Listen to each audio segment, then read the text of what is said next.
Olá, quero falar com você sobre depressão e novas perspectivas de tratamento. Depressão é uma classificação.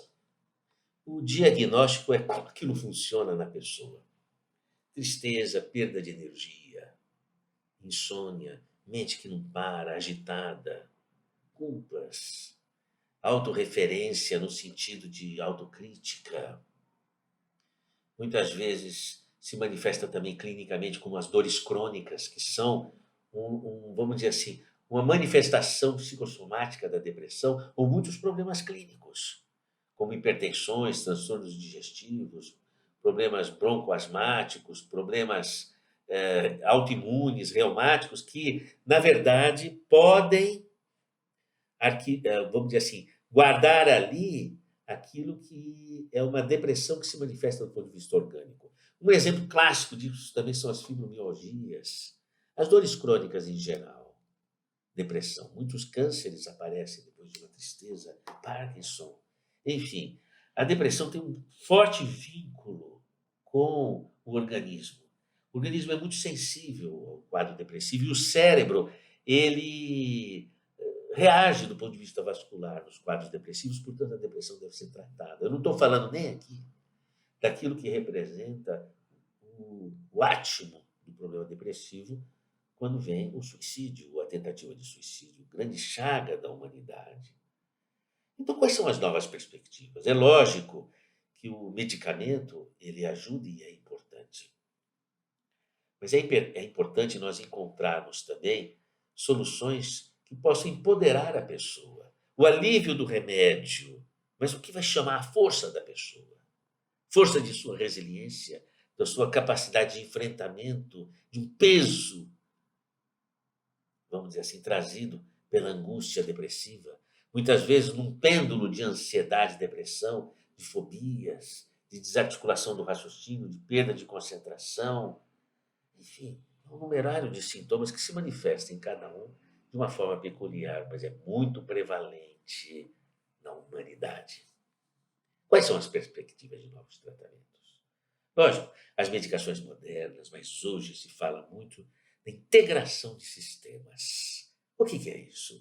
É a compreensão de que qualquer processo patológico, seja fisiopatológico ou psicopatológico, é uma conjunção de problemas orgânicos, psicológicos, sociais, ambientais, funcionais e espirituais.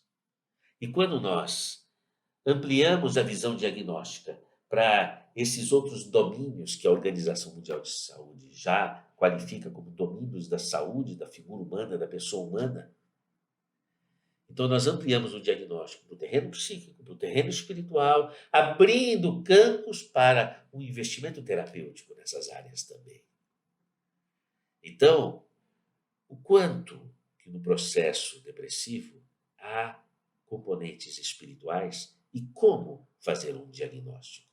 O Código Internacional de Doenças traz, o CID-10, traz no seu item F44.3 uma classificação curiosa, estado de transe e possessão, que quando desarticulados da vontade da pessoa ou que não estejam sob o domínio e a consciência da pessoa, representam estruturas patológicas, estados de transe e possessão. É como se a nossa mente fosse hackeada por outras energias, por entidades espirituais e, de repente, sugam a energia da pessoa. Ela toma um medicamento e aquilo parece que não está resolvendo. Então, eu entendo que nas novas perspectivas de tratamento, considerar o elemento fisiopatológico e o elemento espiritual e como isso se conjuga, traria novas perspectivas de entendimento. Nesse caso, a sintonia, a fé, a sintonia mental, o conhecimento a respeito da fenomenologia espiritual poderia criar outros horizontes. Daí a importância da meditação, a importância da oração, a importância de suas crenças espirituais naquilo que faz sentido para você. E hoje a medicina valoriza isso. Então é muito importante nós considerarmos no entendimento de novas perspectivas de tratamento, a evolução da bioquímica e da farmacologia, mas a evolução também do entendimento, que no quadro depressivo existe também uma dinâmica da fenomenologia espiritual que precisa ser estudada. Nós temos uma glândula pineal que tem uma atividade sensorial de captação magnética. O quanto que o fenômeno mediúnico, o fenômeno do estado de transe, envolve essa neurofisiologia da pineal e das áreas adjacentes e de sua integração com a córtex cerebral. Então você tem substâncias químicas que ativam a mediunidade, como, por exemplo, as substâncias alucinógenas, elas abrem, por isso que abre o estado de consciência. E muitas vezes pode causar sérias perturbações à pessoa.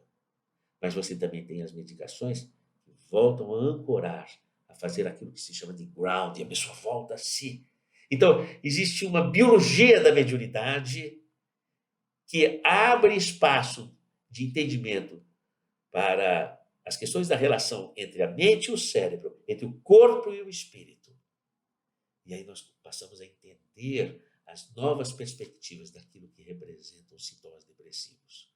Questões orgânicas, mas também questões ligadas às nossas possibilidades de conexão espiritual. Um convite à medicina, à ciência e a todos nós que passamos por essas problemáticas, de nos aprofundarmos no conhecimento espiritual, ampliando o entendimento daquilo que a ciência já traz, no que diz respeito ao conhecimento biológico. E mais do que isso, imagine que nós pudéssemos fazer aí, então, também o integrativo, a integração de racionalidades médicas, quando a medicação alopática, como, por exemplo, a fluoxetina, os estabilizadores de humor, elas agem ali como curativo na ferida.